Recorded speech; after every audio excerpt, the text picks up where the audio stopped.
ladies, so we're back again, quick change clothes, and I want to get more into a little bit of activity that you can be doing again very easily in your workday or as part of your regular walk or whatever you kind of do normally. It's really important that you have a kind of a cue to remind yourself to do these things. So if you do go for a walk regularly, that you tag it on to the end of it, or if you go for lunch every day at a certain time, that you just take 10 minutes at the end to do a little bit. It's just really about finding where this can work for you, that it's consistent and regular to really get the benefits and get the results. So as I said to you earlier on, one of the ways that we know is the most efficient and effective way to engage through pelvic floor is in this movement, standing movement positions. We know that engaging the pelvic floor and how we breathe is the most important, and then we tag some movement onto that. So what I'm going to look at now are two standing movements that I'm sure you're all very familiar with, the lunge and the squat. I'm going to do very basic levels of them and then show you maybe a little bit of progression that you can work towards if you continue your practice of it. Remember that what is really important is that you do engage pelvic floor and that you do use your breath and there's no holding of the breath. The reason, just to quickly tell you why some of these standing positions are really, really beneficial is that one, we're pretty much standing a lot of the time. And we, I suppose, we want to be able to function really well in a standing position. But number two is that our glutes can really be letting us down, our bum muscles. The bum muscles are the single most important muscle group outside of the body to help support your internal organs and your pelvic floor. So it's really important that they're firing. And if we're somebody who sits a lot, or if you're at a desk a lot all day, they can really start to go a bit dead and not be firing the way that they should be firing. So let's see about getting those going as well. So I'm going to show you the lunge position first. We're going to start with the hands on the hips, standing nice and upright. I want you to really think about your postural awareness so that you're not hunching forward, tipping forward from the hips. You're keeping those shoulders back and down and keeping your head on top of your shoulders. Okay, we're going to take a big step back with one foot. Now it's really important that we set this up really well, okay? We want to lift the heel as high as we can, so you're really on the toes rather than the foot. And like that, you're not going to come forward. You're going to try and stay upright and keep those shoulders really back and down. Now a really good tip for your lunge is to try not to let your bum stick out, because that will naturally tip you forward. If you actually tuck your tailbone under, you activate through the lower abdominals naturally, you'll naturally feel a pull on this back leg and the knee will want to bend for you, which is what you want to feel. Just a quick pointer that you don't want this knee to come too far forward. We just want the knee to come forward enough that it's just over your ankle and not jutting forward where we have undue stress on the knee. So as you hold your position, we're allowing the tailbone to stay under, the upright position to stay strong, and we're lowering that back knee down, straight down under the hip. In the low position, stop for a second. Do that lifting of pelvic floor that we talked about. Start the exhale. Power through to the top. So we're going to pick that up a little bit. Inhale to drop, stop, engage, blow, and come all the way up. Don't allow that back heel to start dropping down. We want to keep that lifted and keep this muscle behind us switched on. So again, dropping down, inhale, lift pelvic floor, blow, all the way to the top. To progress that, we could add a little bit of movement. So we come forward and we stay all the weight on that other leg. Step back once again, ensure you're in good position, tucked under, upright position through the spine, drop straight line down, and then power forward once again. Step, drop, power forward. So remember, start your breath here. Adding to that, we could work on bringing the leg forward. Sorry, I didn't do that very well. Drop in, push up, and bring the knee forward. So step back, tuck the tail, drop down, power out of that position, and bring the knee forward. So if you're somebody who walks a lot, if you're somebody who's a runner, or you want to get back to running, but your pelvic floor is stopping you, this is a great exercise just to prepare yourself for that. Engage, blow. Let's just do one more. Step back, lift the heel. Oh, this is my balance. Drop down and power up. Fantastic. We do a few on the other side just while we're here. So let's take a step back. Getting the first one or two is really important to take a second and check. The knee is not going over the ankle. The back, the body is tucked under. We're high on the heel and we're low down through that knee. Straight line to the top. Connect with your pelvic floor and breath. Lifting here, blow. Drop, engage, lift, and blow. Two more, staying in this nice, easy position. It's not easy if you're doing it. You can really feel that burn. And we're going to progress that to a movement of coming forward, keeping all the weight on the standing leg. Step back, upright tuck under, drop down, power forward, bring the knee up. Lift the heel, stay strong. Tuck the tail, straight line down and power up. And away we go again. Tuck, drop, power up. Stay out, tuck, drop and power up. Fantastic. Well done.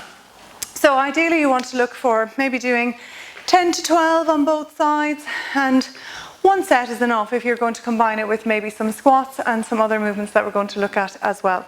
So we'll look at our squat position next. I'm going to do this forward onto you just to see the different angles. Oh, I'm a little bit out of breath after that. So moving on to our squat position with the feet hip width apart.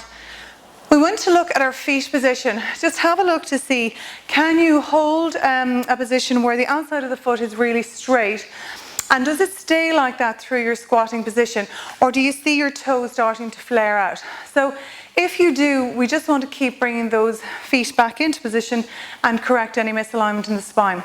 What's really important here is that we're not going to forward flex. We want to make sure that we're trying to keep that back and torso lifted, upright and strong. Okay? The movement itself, we're going to bring the arms up towards the ears, stick the bum out as far as you can, and imagine that you're just pushing your bum right back over a toilet. And you're going to hover there for a second. Lift up your pelvic floor. Blow out here. Come to standing. Keep going. The feet are hip width apart. The length in the spine is long.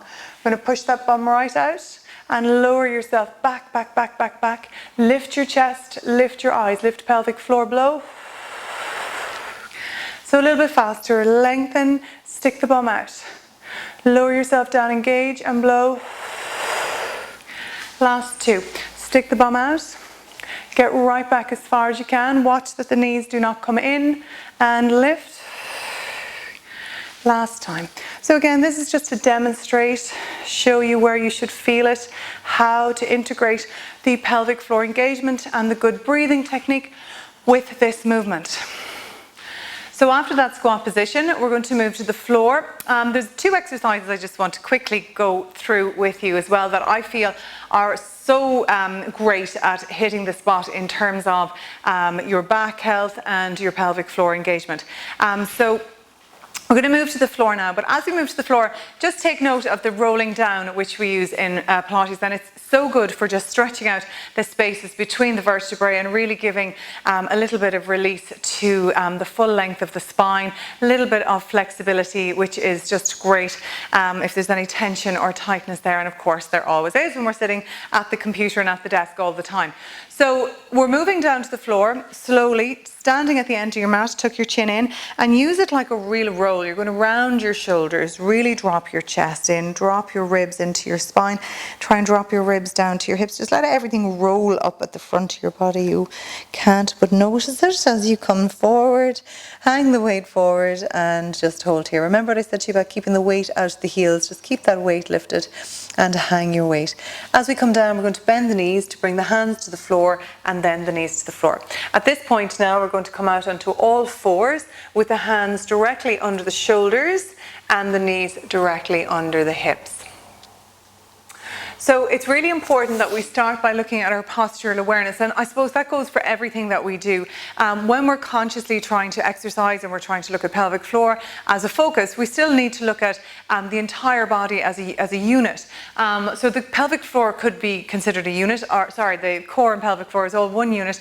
So the abdominals, the waist muscles, the deep transverse abdominal muscles, your deep lower back muscles, your superficial muscles as well, and then your pelvic floor kind of supports it all from the bottom. So all of that is one unit. And sometimes, particularly after having babies, again, it doesn't matter how far, how long ago that was, our body or that unit can stop working as a unit. And some areas are tighter than others, some areas are stronger, some are weaker, some are compensating more, it could be one side or the other. So we just kind of get out of balance and out of whack. So these type of exercises really encourage the body to start working as a unit. Without thinking about it too much, we're putting it into such certain positions that get the body just to start firing. Particularly the likes of your lunges and your squats, because particularly your lunges actually, and when we're lifting the knee up, you've got a lot of balance work going on. So without having to think about it, that whole unit has to just perform as a unit, and no one muscle group can take over and can do the job on its own. So when we're talking about posture, as I said already, we're thinking about a nice long neck out of the ears out of the shoulders, keeping the shoulders really retracted back and down, and then we're going to look at our pelvic position. So I know we haven't really talked a lot about that, but it is one of the cornerstones of the Pilates technique. So as we come forward, you've got your hands directly under your shoulders, really lengthen your arms as if you're pushing the ground away, and really think about sinking your shoulder blades down. And naturally your bum will stick right up in the air when you do that, but that's not where we want it to stay. We want to gently tuck the tailbone, so we correct or flatten out. Now I do have a mic pack there, but you'll flatten out your lower back. Nice and easy. You'll feel that your tailbone is tucked down towards the ground, but not enough that it rounds your shoulder blades up. So we want to keep the shoulder blades released and the tailbone gently tucked, okay? In the front of your body, the way we talked about before, we're going to gently draw up the abdominals, but again, this is not a huge priority. What we really want to think about is lifting up through that back passage and feeling the lift of pelvic floor happening. And then as you blow out, you're really pushing the ribs back towards the spine.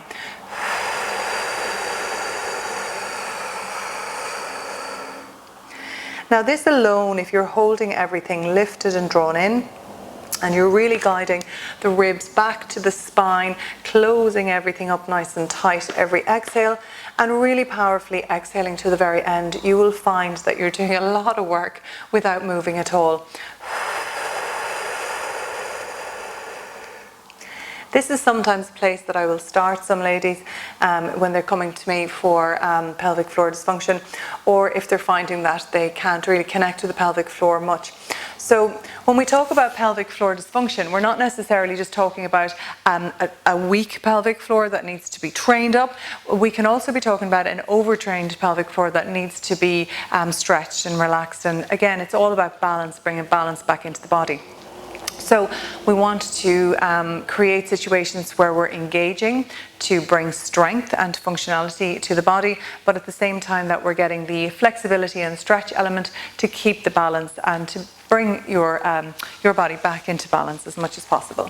So again, you could stay here and do this, or we could try and bring a little bit of work into it. So dropping the shoulders, tucking the tail, draw the abdominals in and up, particularly through the pelvic floor, and to use your breath powerfully.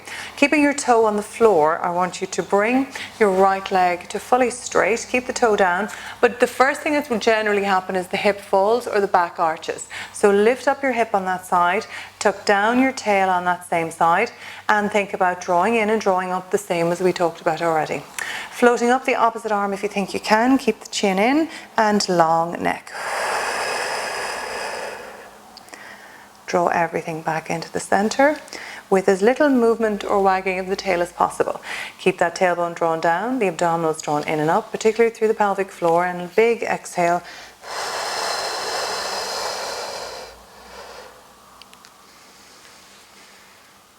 Going to the other side again, lengthen and lift. Stay for a second exhale and float your toe off the ground. It's not a big lift, but it's really important that you don't let the hip fall or the back arch. So lift everything up, keep balance, keep stretching and reaching, keep everything pulled in and up to the spine, and release back down. This is your last time here. Again, just tucking the tail, extending and reaching. Float the toe up if you can. Most important to lift your back, tuck your tail, hold and draw back down. So the stretch element is to just sit your bum right back onto your heels. Try and keep your bum glued to your heels. Take a big stretch up, come forward. And get a good stretch. Reach out, reach out, reach out. Bring the elbows to the floor, the forehead to the floor. Take a breath. And out. And another breath. And out. And when you breathe, really try to breathe right down into the pelvis. And while we're here, we'll just do a cat-cow, which is also a really good stretch for pelvic floor. So let's take a round up to the ceiling, take a breath in. And then as you exhale, throw down the tummy, lift up the head, the bum goes straight to the ceiling, and we're inhaling. Sorry, I can't remember. We're exhaling. Lift up on the inhale and draw down on the exhale. Perfect. So the last position is the shoulder bridge. The shoulder bridge has been shown to have pretty much the most efficiency in terms of accessing the pelvic floor and getting it to fire and work in unison with the movement. There are so many levels that we could cover, but we're just going to do the basics today because it is a little tricky to get because it's hard to see what I'm doing, and sometimes you're looking at it going, I don't think she's doing an awful lot, but it's really about the experience in your own body and getting it right for yourself. So to move onto the floor, I'm going to have to come down onto my side and turn over onto my back. Okay, so we're going to move on to the back, nice and easy. If you think that you might have abdominal separation, it's really important that you take care of yourself how you get up and down off the floor. I still have some abdominal separation after my twins that I haven't fully, completely recovered from yet. So we are going to take it onto the side and then roll over onto the back. Okay, so as we roll over onto the back, we want to think about the full length of the spine connecting to the floor. Relaxing your shoulder blades into the floor, pulling back on those shoulders, and then thinking about your body as it lies there. So the first thing we talk about is pelvic floor engagement. So if we know that pelvic floor engagement is through the back passage, I want you to really feel that lifting up through that back passage. And the more engagement you get there, the more you're going to feel it's starting to bring engagement to the front lower abdominals here between the pubic bone and the hip bones. Now with that, we don't want the rib cage like I have here to be really wide and flared. We want to really deeply close down the ribs. Not just together, but down towards the floor as well. We're going to put the hands down, palms up, and as we move, we're pressing the lower back into the floor. Starting to lift the tailbone up. So this is similar to a yoga position, but we're not popping the hips and the chest and the whole body up to the ceiling. We're really trying to round, and that roundness is coming from the pelvis, pushing the pubic bone up into the air and beginning to roll the spine vertebrae by vertebrae up off the floor as we come all the way through towards the back of the neck. Bring your feet in if you feel like you can and you need a bit more support. So rather than having everything popped up and out, we want to sink the hips, tuck the tail, actively lead with the pubic bone, close down the ribs and the chest, and keep the pelvic floor scooped up and scooped inside your body. If you're holding here, your focus is just to lift and hold and breathe, and if you can, take the supporting hands away. As you hold there, we're going to slowly return the body back down to the floor, bone by bone. As we come down, we're resting. That's it, and then we're going to go again. Pressing the back into the floor, starting to roll up. Leading with the pubic bone. I still want to come up through the back of my ribs, the back of my shoulder blades, and up towards the back of my neck without popping everything up. So sink down, close the ribs, engage, draw up through the back passage, feel the engagement here in the sides of the body, and hold. Last breath. And rolling down. There are so many levels to this that I could progress you through, but we're going to stick with the basic one. So just rolling up and down, holding for a few breaths, feeling the core engagement in the center of your body.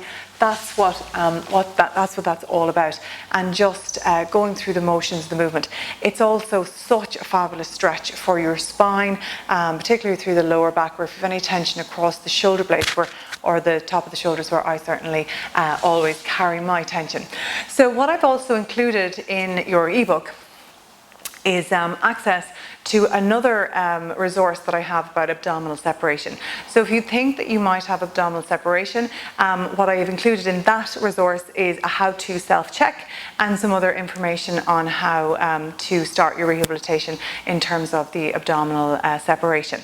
So I hope that you've enjoyed everything that I have given you to get you started. A few moves that are really efficient and effective and can have a huge impact in your body's function, your entire pelvic area as a unit, your core and your pelvic floor, and any symptoms that you might be suffering from hopefully will be reduced hugely from doing just those few moves. Thank you so much for joining me.